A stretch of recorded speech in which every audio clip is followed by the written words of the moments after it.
Salam jumpa kembali. Untuk kali ini kita akan membahas tentang menu master data pada bagian data barang pada menu kelompok barang dan satuan barang. Seperti pada penjelasan video sebelumnya, yaitu tentang pengenalan aplikasi retail system CS versi 3, bahwa menu data barang merupakan bagian menu yang berkaitan dengan data barang, seperti membuat data barang, edit data barang baru, dan lain-lain. Langsung saja kita buka menu-menu yang ada pada bagian data barang, dan juga kita langsung mencoba menggunakannya.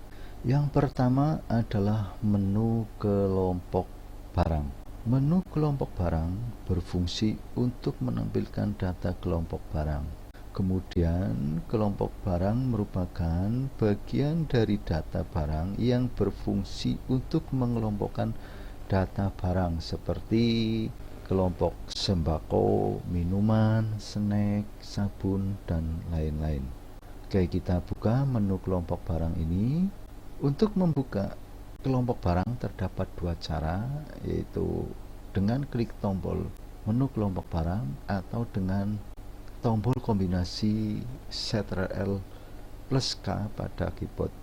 Ya, kita coba klik menu kelompok barang. Ya, form menu kelompok barang sudah terbuka, dan ini tampilan menu dari data kelompok barang. Kemudian di atas dan di bawah tabel terdapat beberapa tombol serta bagian lainnya, di mana tombol yang ada yaitu tombol tambah kelompok, tombol ubah kelompok, tombol hapus kelompok, tombol refresh, tombol data pertama, tombol data terakhir, tombol cetak data, tombol tutup, tombol pencarian kelompok barang, dan kolom teks pencarian barang. Kemudian perlu diperhatikan juga pada setiap tombol perintah terdapat tulisan yang ada di dalam tanda kurung, yang artinya bisa kita lakukan perintah pada tombol-tombol tersebut dengan menggunakan tombol pada keyboard. Ya, selanjutnya setelah mengenal beberapa tombol yang ada dan bagian-bagian lainnya serta fungsinya, selanjutnya kita melakukan perintah dari beberapa tombol yang ada. Yang pertama adalah menambah data kelompok barang. Klik tombol tambah kelompok barang atau tekan tombol INS atau insert pada keyboard. Kita coba dengan salah satu perintah tadi. Ya, kita klik tombol tambah kelompok ini, maka form menu tambah kelompok barang akan tampil.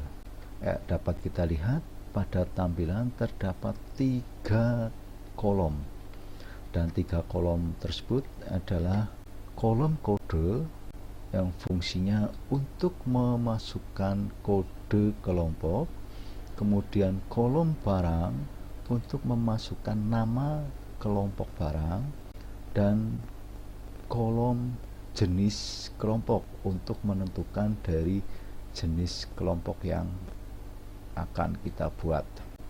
Sebelum kita mengisi kolom-kolom yang ada, perhatikan terdapat 2 kolom yang ada tanda bintang merahnya, yang artinya saat membuat atau menambah kelompok barang, kolom tersebut harus diisi.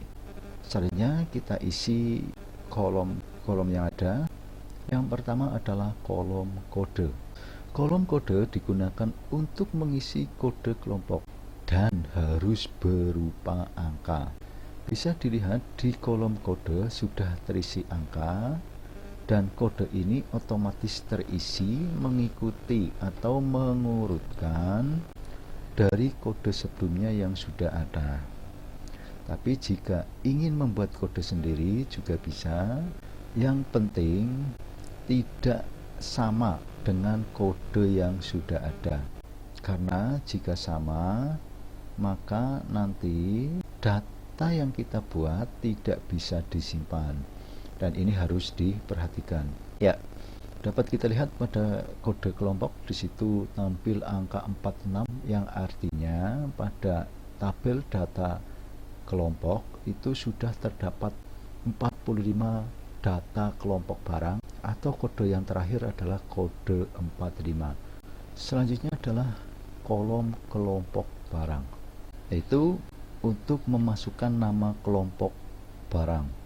Ya, kita isi nama kelompoknya, misalkan susu formula. Kemudian kolom berikutnya adalah kolom jenis kelompok.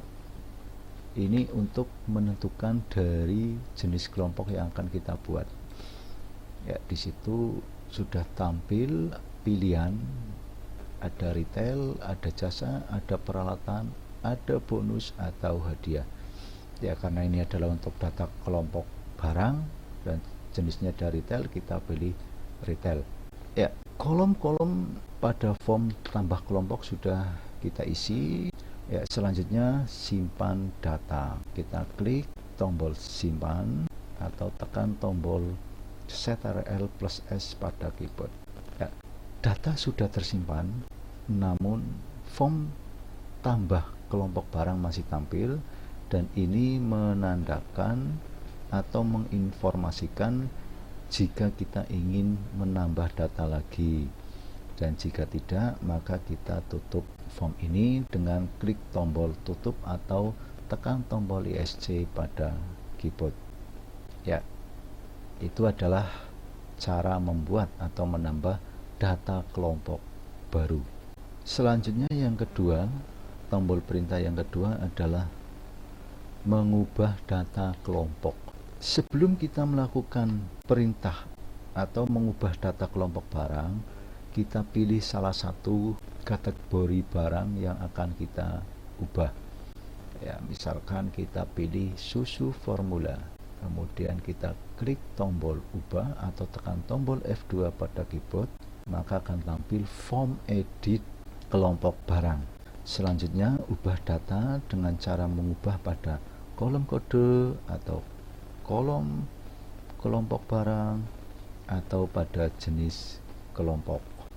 Ya, misalkan kita ubah susu formula menjadi susu anak-anak. Ya, selanjutnya kita simpan.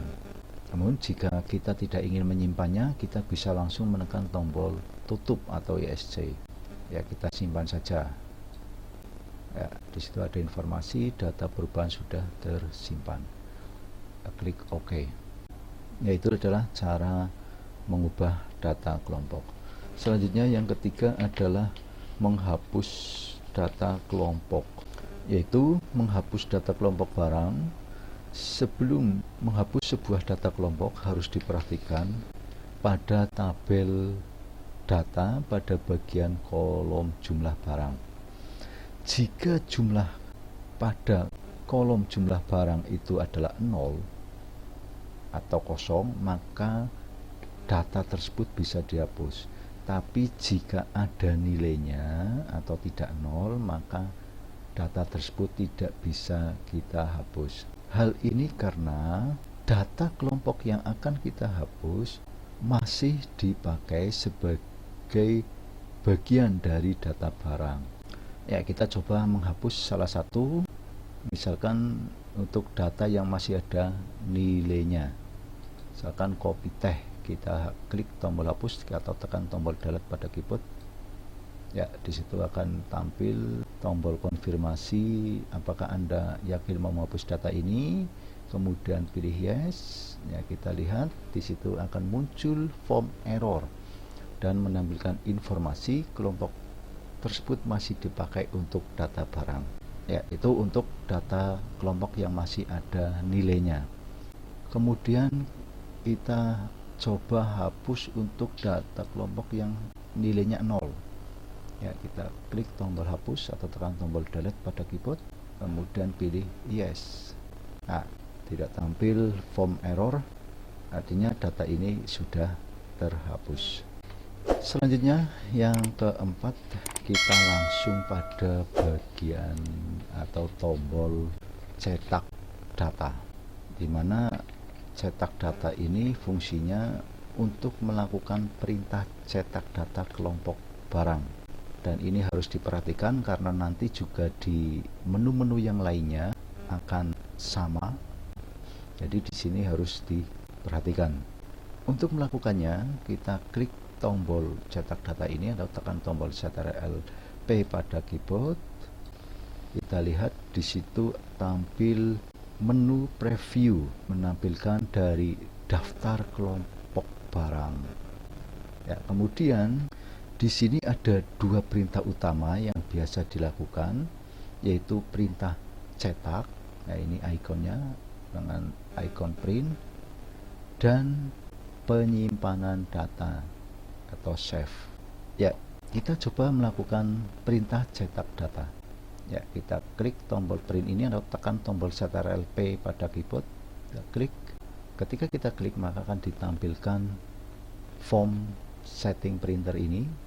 Ya, saya kira ini akan sama dengan perintah-perintah pencetakan pada aplikasi lain. Ya, kemudian kita cancel saja. Selanjutnya kita mencoba melakukan penyimpanan data atau ekspor data. Ya, kita klik tombol shift. Nah, di situ tampil beberapa menu pilihan. Dari sekian menu yang ada, yang sering digunakan atau dilakukan perintah adalah pada menu PDF dan Excel table. Dan dari dua menu ini yang paling banyak digunakan adalah atau sering untuk melakukan penyimpanan adalah Excel table. Jadi nanti ketika kita pilih Excel table, nanti file akan tersimpan dalam bentuk Excel. Ya, kita coba klik Excel. Ya, di situ akan tampil form export to Excel. Ya, artinya kita akan melakukan ekspor data ini menjadi berbentuk Excel. Kita pilih OK. Nah, di situ akan diarahkan ke mana kita akan menyimpan data ini atau mengekspornya. Nah, kemudian file name, ya misalkan laporan kategori barang. Ya, kemudian kita simpan. Ya, proses penyimpanan sudah selesai. Nah, itu adalah perintah untuk melakukan cetak data. Jadi ada dua ketika kita melakukan cetak data, yaitu mau mencetak atau mengekspor atau menyimpannya. Oke, kita close. Selanjutnya adalah teks pencarian, melakukan pencarian data kelompok. Jika data kelompoknya sudah cukup banyak sampai ratusan atau mungkin lebih, di sini tentunya akan kesulitan ketika kita akan mencari satu persatu, dan akan lebih cepat jika kita melakukan pencarian langsung dengan nama kelompoknya atau kodenya. Ya, misalkan kita masukkan kode 30, kemudian klik pencarian. Nah, di situ akan tampil nama kelompoknya. Dan kemudian untuk kembali supaya ini tampil semuanya, ya, datanya tampil semuanya, kita klik refresh atau tekan tombol F5 pada keyboard. Ya, itu adalah fungsi refresh untuk mengembalikan supaya data tampil semuanya.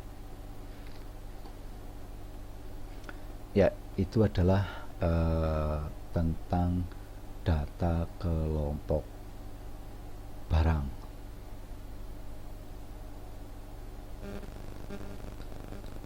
Selanjutnya adalah menu satuan.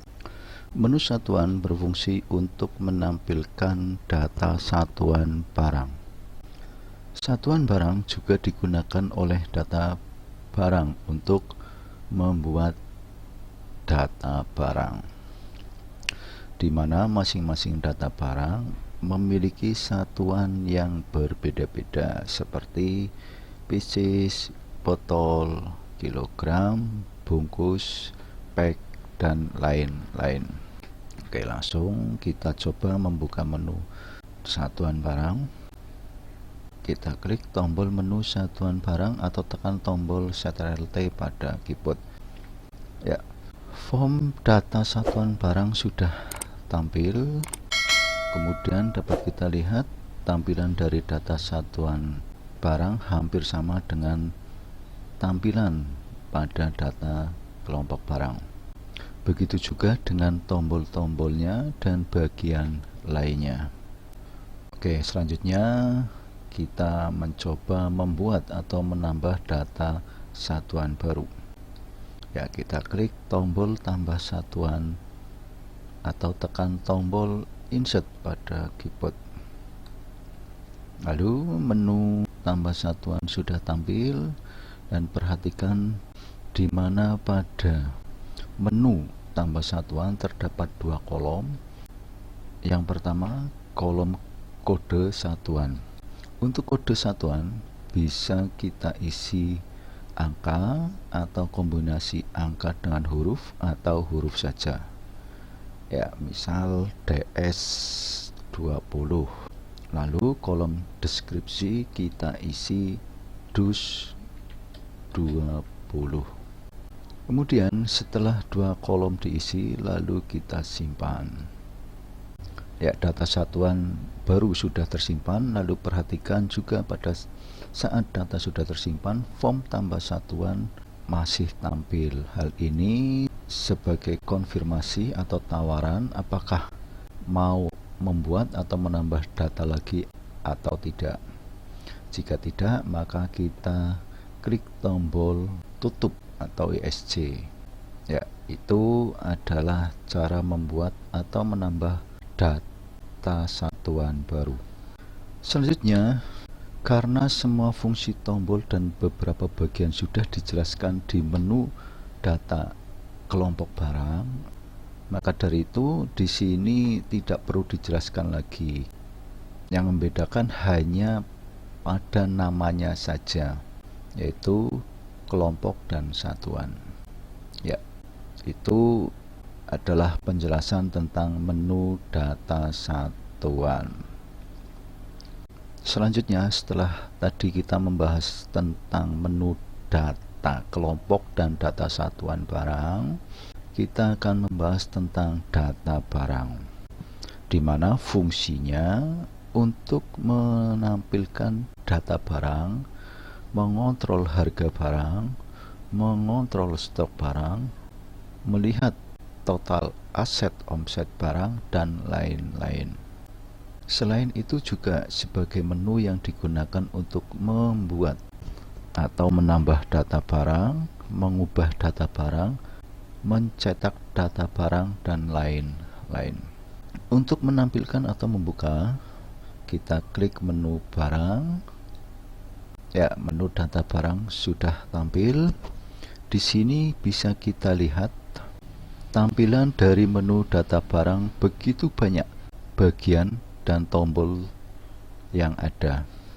Satu persatu akan kita buka, dan pada tombol-tombol perintah ini pada data barang itu hampir sama dengan yang ada pada data kelompok barang dan data satuan barang. Namun terdapat dua tombol, yaitu tombol perbaikan stok, di mana fungsinya untuk memperbaiki stok barang, dan tombol kartu stok untuk melihat stok barang berdasarkan record atau riwayat masuk keluarnya barang. Kemudian pada tabel data barang bisa kita lihat banyak kolom yang ditampilkan, dari kolom kode, kolom kode barcode, kolom nama barang, kolom HPP, kolom profit barang, kolom harga jual. Kita geser kolomnya dengan klik scrollnya. Kemudian kolom harga grosir 1, grosir 2, harga grosir 3, kemudian kolom stok, kolom minimal stok, kolom minimal jual, total aset, total omset, kemudian kolom supplier, kolom kategori. Nah, itu adalah tampilan data yang ada pada tabel data barang. Kemudian pada samping kanan ada bagian filter pencarian, di mana pada bagian filter pencarian ini terdapat menu kategori, yaitu untuk menampilkan data barang berdasarkan kategori atau kelompok barang. Untuk melakukannya, klik anak panah ini. Ya, di situ bisa kita lihat begitu banyak pilihan dari kategori atau kelompok barang. Ya, kemudian kita pilih salah satu, misalkan bumbu dapur. Kemudian perhatikan di sini di tabel data barang itu sudah menampilkan data barang yang berdasarkan kelompok dari bumbu dapur. Oke, supaya data ini kembali tampil semuanya, kita klik tombol refresh. Ya, kemudian kembali pada bagian filter pencarian. Ya, kita akan mencari data barang berdasarkan supplier. Ya, di sini cukup banyak nama-nama supplier yang sudah ada. Ya, misalkan Atin aksesoris. Ya, di situ akan tampil data barang berdasarkan suppliernya.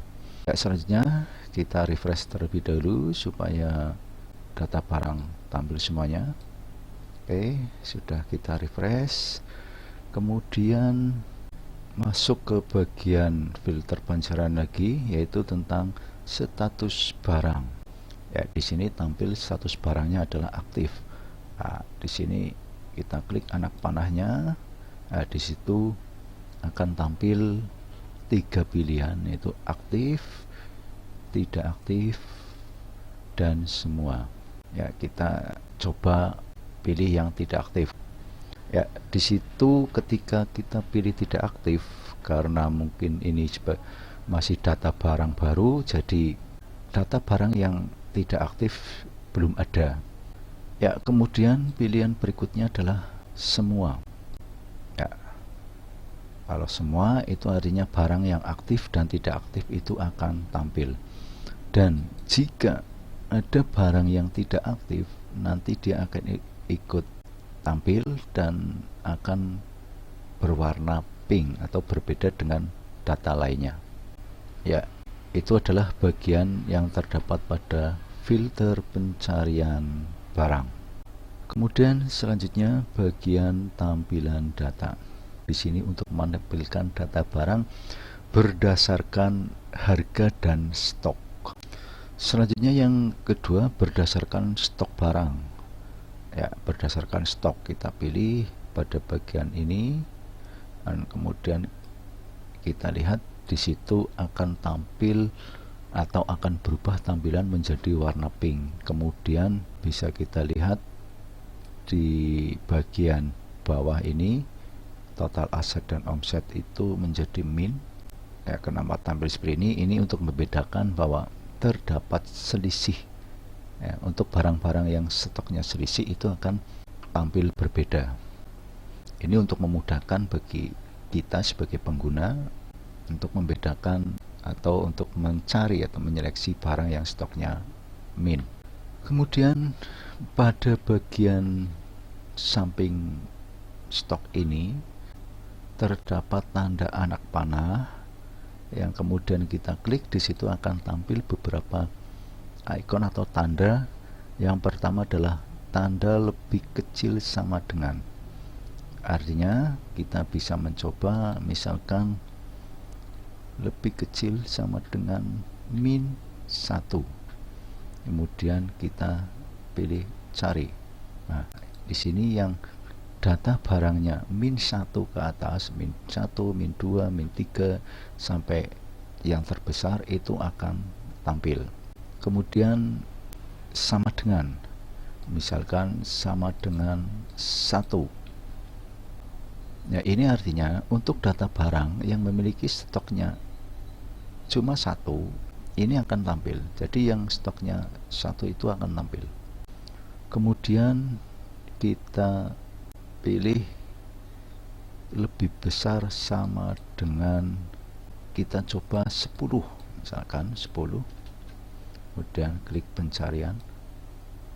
Nah, kita cari stok barang yang nilainya di bawah 10. Nah, ini tidak ada. Ya, jadi di sini yang tampil itu adalah yang memiliki stok 10 ke atas. Ya, itu tampilan data pada stok. Kita klik ke normal dulu. Ya, ini sudah tampil. Kemudian pada bagian harga jual lebih kecil atau sama dengan HPP. Ini untuk menampilkan data barang yang memiliki nilai harga jualnya lebih kecil atau sama dengan HPP. Ya, perhatikan di sini antara HPP dengan harga jual ini sama, yang lebih kecil itu tidak ada. Jadi di sini yang tampil itu yang nilainya sama antara HPP atau harga pokok pembelian dengan harga jualnya itu sama. Dan jika terjadi seperti ini, maka nanti ketika terjadi transaksi penjualan itu kita tidak akan mendapatkan profit karena nilainya sama antara HPP dengan harga jual. Nah, di sini juga di kolom profit ini kelihatan 0% ya. Jadi kita tidak mendapatkan profit. Dan ini nanti bisa kita lakukan perubahan jika menemukan hal seperti ini. Ya, kita refresh terlebih dahulu. Ya, data sudah tampil semuanya. Kemudian selanjutnya adalah bagian stok barang. Pada bagian ini, pada bagian stok barang, kemudian harga jual quantity pieces, kemudian harga grosir quantity pieces, itu adalah menampilkan informasi berdasarkan data barang yang kita pilih. Ya, bisa kita lihat satu persatu. Misal ini kursor reaktif berada di sini, kemudian perhatikan pada kolom ini. Ketika ini kita pilih, maka di situ stok akan tampil. Kemudian ke atas, ya, di atasnya ini vanilin G. Nah, di situ stoknya tampil, kemudian harga jual kuantitinya juga tampil. Artinya di sini juga dimainkan harga jual quantity pieces. Ya, kita cari lagi ke atas. Ya, ini ya, di situ ada harga kuantitinya lebih besar sama dengan atau sama dengan 3, itu harganya sekian. Kalau beli 1 1.500, kalau beli 3 1.300. Ya, ini fungsi dari bagian stok barang dan harga jual quantity. Jadi untuk mengontrol atau melihat apakah stoknya min atau plus, kemudian harga jual quantity pieces dan harga grosirnya itu juga ada atau tidak. Ya, ini adalah pada bagian filter pencarian, kemudian harga jual lain. Pada harga jual lain ini, ya di sini untuk menampilkan juga informasi ya tentang data barang beda barcode. Ya, misalkan kita jualan rokok, antara bungkus dengan slopnya dibuat berbeda. Di sini adalah data barang per bungkus. Nah, di sini nanti per slopnya yang harga jual beda barcode-nya. Di sini akan tampil. Ya, ini adalah penjelasan tentang bagian yang ada di tabel dan yang ada di samping. Selanjutnya kita kembali pada bagian tombol, di mana bagian tombol itu sebenarnya sudah dijelaskan pada bagian data kelompok barang dan data satuan barang, dan yang membedakan hanya pada namanya saja, namun ada beberapa tombol yang memang tidak ada sehingga belum dijelaskan. Tombol yang pertama adalah tombol perbaikan stok. Tombol perbaikan stok berfungsi untuk melakukan perbaikan stok jika terjadi selisih stok. Perbaikan stok barang dilakukan jika terdapat selisih stok barang dan sudah dilakukan tindakan seperti penyesuaian stok dan stok opnam. Namun di tampilan data belum berubah, itu perlu dilakukan perbaikan stok. Namun perlu diperhatikan saat akan melakukan perbaikan stok ini sebaiknya jangan terlalu banyak data karena prosesnya akan sangat lama. Jadi bisa per satu item barang atau per kategori atau per supplier, jangan semuanya. Ya, kita coba melakukan perbaikan stok. Misalkan kita pilih per kategori barang. Nah, di sini kategori barang, jumlah datanya sebanyak 108. Kita coba perbaikan stok. Oke, proses itu jalannya, ya, jalan proses perbaikan stok. Ya, itu akan cepat kalau yang dilakukan tidak terlalu banyak. Atau bisa juga per item barang, ya, misalkan kita cari barang, ya, ini ada 3 item barang, kita klik perbaikan stok, kemudian proses. Nah, itu sudah selesai. Jadi cukup cepat kalau hanya beberapa item, yaitu tentang perbaikan stok barang. Ya, kita refresh dulu. Kemudian selanjutnya adalah tombol perintah kartu stok. Perintah ini digunakan jika terjadi selisih stok yang ada di sistem dan barang realnya. Adapun untuk melakukannya, cari salah satu item barang atau pilih, klik, kemudian tekan tombol perintah kartu stok. Ya, di sini pada form kartu stok kita lihat terjadi sebuah transaksi keluar masuk item barang GGM 12 ini terjadi pada tanggal 3 sampai tanggal 26 Maret 2023. Ya, stok masuk 10 pieces, kemudian keluar 0, kemudian stok 10 karena belum keluar. Nah, kemudian keterangan pembelian. Ya, ini stok masuk karena pembelian barang atau karena belanja. Kemudian tanggal 7 terjadi barang keluar, kemudian sisa stok 9. Nah, kemudian di sini ada nama kasirnya, keterangan keluar karena penjualan. Ya, ini adalah untuk mengontrol stok barang. Jadi akan terekam barang itu keluar karena apa, masuk juga karena apa. Dan jika terjadi selisih antara barang real dengan yang di sistem, maka segera cek di sini.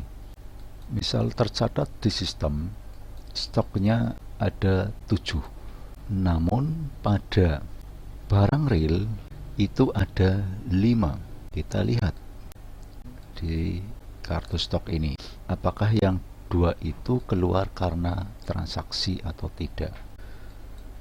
Jika di kartu stok itu tidak terekam atau tidak terrecord, maka bisa dikatakan bahwa 2 barang itu hilang karena dicuri atau keluar tidak dilakukan transaksi di kasir. Yaitu tentang menu kartu stok barang. Kemudian selanjutnya adalah tombol perintah cetak data. Ya, walaupun di menu data kelompok sudah dijelaskan tentang cetak data, namun di sini akan kami jelaskan karena ada perbedaan pada saat akan melakukan cetak data. Kita langsung saja klik cetak data ini, ya, akan tampil form pilih laporan barang. Di sini banyak pilihan menu yang akan kita tampilkan pada jenis laporan. Namun yang sering ditampilkan adalah pada daftar semua barang, daftar semua harga, form stock of name, rack sales, dan barang berdasarkan stok. Ya, ini biasanya yang sering ditampilkan atau untuk dicetak. Kemudian pencetakan data barang ini biasanya dilakukan untuk penyimpanan data tersendiri atau pada saat akan melakukan stock of name. Ya, kita coba pilih stock of name. Ya, itu tampilannya. Dan ini adalah tampilan laporan form stock of name rack sales. Jadi pada saat kita akan melakukan stock of name barang, sebelum melakukan stock of name kita perlu melakukan cetak form ini.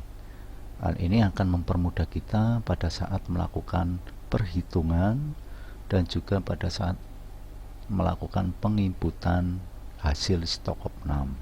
Ya, tentang menu yang lainnya, printer, kemudian simpan, itu akan sama dengan yang sudah dijelaskan pada data kelompok barang.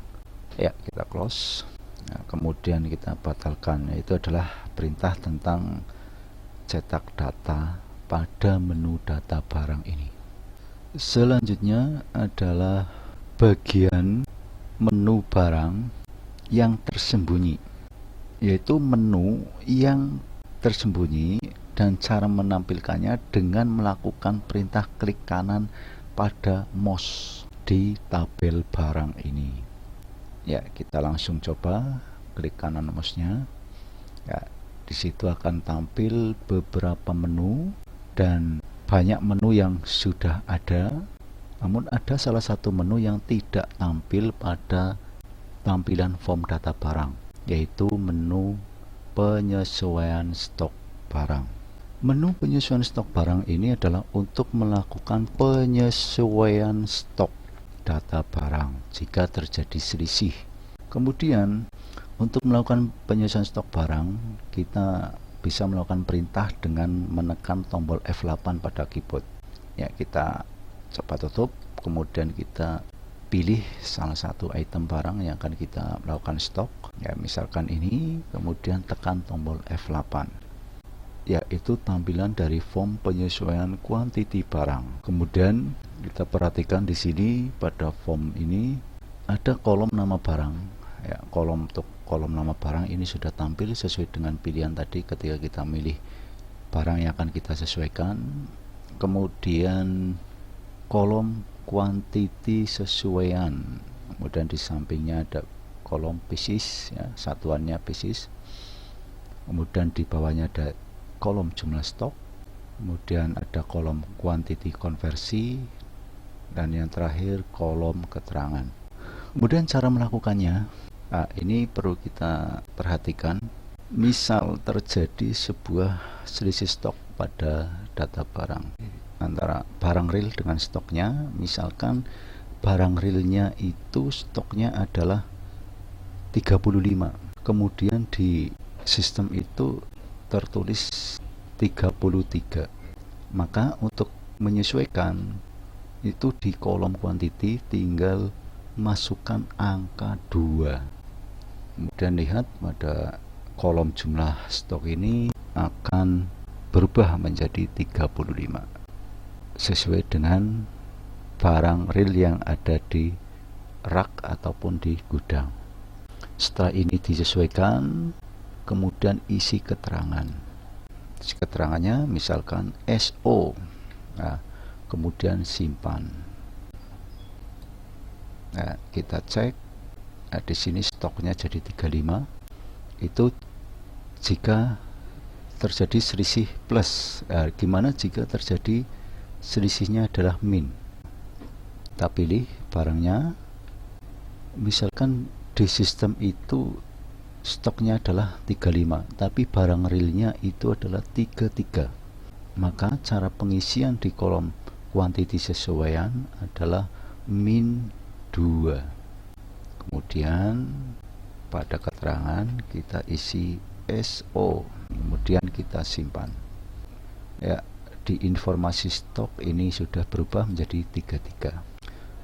Ya, itu adalah tentang menu yang tersembunyi, yaitu penyesuaian stok. Ya, itulah penjelasan tentang bagian pada menu barang. Ya, kita close ini. Ya, demikian pengenalan dan penjelasan pada menu master data pada bagian data barang. Mudah-mudahan bermanfaat. Jangan lupa untuk di subscribe, di share, dan di like untuk pengembangan video-video kami, dan juga untuk mendapatkan informasi video terbaru dari kami. Terima kasih.